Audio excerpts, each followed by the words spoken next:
दोस्तों, जब 18वीं शताब्दी में मुगल सल्तनत बहुत ही कमजोर हो चुकी थी तो अंग्रेजों ने षड्यंत्रों द्वारा भारत पर अधिकार करना चाहा, जिससे तंग आकर 1857 की आग भड़की, जिससे आज़ादी के लिए पहली क्रांति में भाग लेने वाला मुख्य किरदार बहादुर शाह जफर से आप भली भांति परिचित हैं, जिन्हें भारतीय राजाओं द्वारा देश का प्रतिनिधित्व चुना गया था। बहादुर शाह जफर का जन्म 24 अक्टूबर 1775 ईस्वी में हुआ था।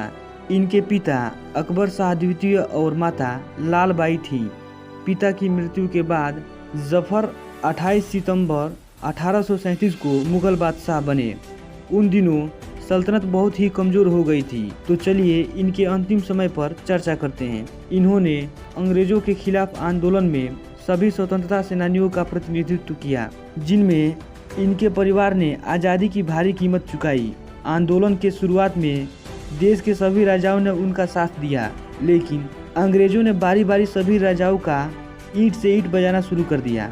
तो कुछ राजाओं ने अपना रुख बदल लिया, जिससे बहादुर शाह जफर को गहरा आघात पहुंचा। अंग्रेजों ने उनके महल को घेर लिया और इनके परिवार के कुछ सदस्यों को बेरहमी से मार डाला और इन्होंने अपने बेटों और पोतों के साथ हुमायूं के मकबरे में शरण ली थी। लेकिन मेजर हडसन ने उन्हें उनके बेटे मिर्जा मुगल और खिजर सुल्तान तथा पोते अबू बकर के साथ पकड़ लिया। अंग्रेजों ने इनके साथ जुल्म सितम की सारी हदें पार कर दी। इन्हें रंगून की जेल में भेज दिया गया था, जहां इन्हें तो कई दिनों तक भूखा प्यासा तड़पाया गया और भूखे सुल्तान को अंग्रेजों ने उनके सामने थाली में उनके बेटों का सिर काट कर परोस कर ले आए। बहादुर शाह जफर उर्दू के जाने माने शायर थे।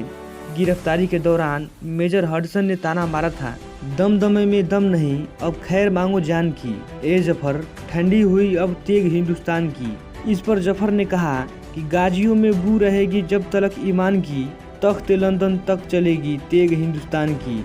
बहादुर शाह जफर का निधन यंगून की जेल में ही हो गई। ऐसे भारत में जन्मे क्रांतिकारी को अपने देश की मिट्टी तक नसीब नहीं हुई।